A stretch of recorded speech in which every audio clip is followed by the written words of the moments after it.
இன்றைய முக்கிய செய்திகள். கரூர் வருகை தந்த முதலமைச்சர் விஜய், கரூர் பயணத்தின் பின்னணி மற்றும் முதலமைச்சரின் உருக்கமான உரை. வணக்கம். தமிழக அரசியல் களத்தில் மிக முக்கியமான நகர்வாக முதலமைச்சர் திரு விஜய் அவர்கள் தனது கட்சி பணிகளுக்காக கரூருக்கு வருகை தந்தது வரவிருக்கும் இடைத்தேர்தலுக்கான பிரச்சாரத்தை தொடங்கியுள்ளார். இந்த நிகழ்வில் அவர் ஆற்றிய உரை அரசியல் வட்டாரத்தில் மிகுந்த எதிர்பார்ப்பையும் விவாதங்களையும் ஏற்படுத்தியுள்ளது. அந்த விவரங்களை இப்பொழுது விரிவாக பார்க்கலாம். கரூர் பயணத்தின் பின்னணி. தமிழக வெற்றி கழகத்தின் சார்பில் கடந்த ஆண்டு செப்டம்பர் மாதம் கரூரில் நடைபெற்ற பொதுக்கூட்டத்தின் போது துரதிர்ஷ்டவசமாக ஏற்பட்ட நெரிசலில் சிக்கி 41 பேர் உயிரிழந்த சம்பவம் தமிழக அரசியலில் ஒரு பெரும் அதிர்வலையை ஏற்படுத்தியது. அந்த சம்பவம் நிகழ்ந்த பிறகு முதலமைச்சராக பொறுப்பேற்ற பிறகு திரு விஜய் அவர்கள் முதல் முறையாக இன்று கரூர் மண்ணிற்கு வருகை தந்தார். உரையின் முக்கிய அம்சங்கள். கரூர் மக்களிடையே உரையாற்றிய முதலமைச்சர் அந்த சம்பவம் தொடர்பாக தனது ஆழ்ந்த வருத்தத்தை பதிவு செய்தார்.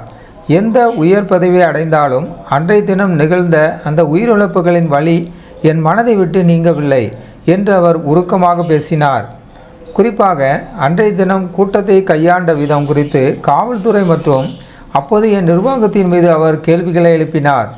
பாதுகாப்பு ஏற்பாடுகளில் இருந்த குறைபாடுகள் குறித்து பேசிய அவர் அந்த சம்பவத்தின் பின்னணியில் அரசியல் நோக்கம் இருந்ததாக தனது கருத்துக்களை முன்வைத்தார்.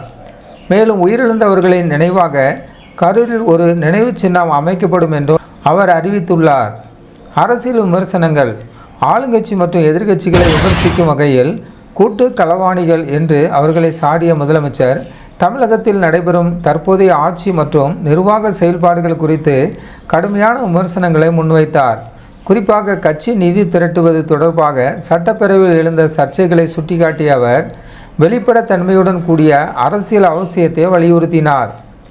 அரசியல் களத்தில் நிலவும் சவால்கள் குறித்து பேசிய அவர் ஜனநாயகத்தில் மக்கள் ஆதரவு என்பது மிக முக்கியமானது என்பதையும் மக்களுக்காகவே தாம் அரசியலுக்கு வந்திருப்பதாகவும் குறிப்பிட்டார். இடைத்தேர்தல் அறைகூவல்.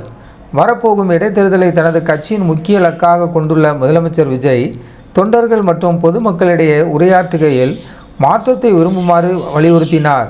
மக்களின் நம்பிக்கையே தங்களுக்கு பலம் என்று குறிப்பிட்ட அவர் கடந்த கால நிகழ்வுகளை மனதில் கொண்டு வரும் இடைத்தேர்தலில் ஜனநாயக ரீதியான வலுவான தீர்ப்பை வழங்க வேண்டும் என்று அவர் கேட்டுக்கொண்டுள்ளார். முதலமைச்சர் இந்த கரூர் பயணம் மற்றும் அவரது தீவிரமான பிரச்சார உரையானது வரவிருக்கும் இடைத்தேர்தலில் தமிழக அரசியல் களம் மிக விறுவிறுப்பாக இருக்கும் என்பதற்கான அறிகுறியாகவே பார்க்கப்படுகிறது. கரூரில் நிகழ்ந்த துயர சம்பவத்தை அரசியல் மையப்படுத்தி அதை எப்படி எதிர்கொள்ளப் போகிறார்கள் என்பது இனி வரும் நாட்களில் தெரியவரும். ஜாய்ஸ் டிவி சேனலுக்கு புதியவராக இருந்தால் ஜாய்ஸ் டிவி சேனலை சப்ஸ்கிரைப் பண்ணுங்கள்.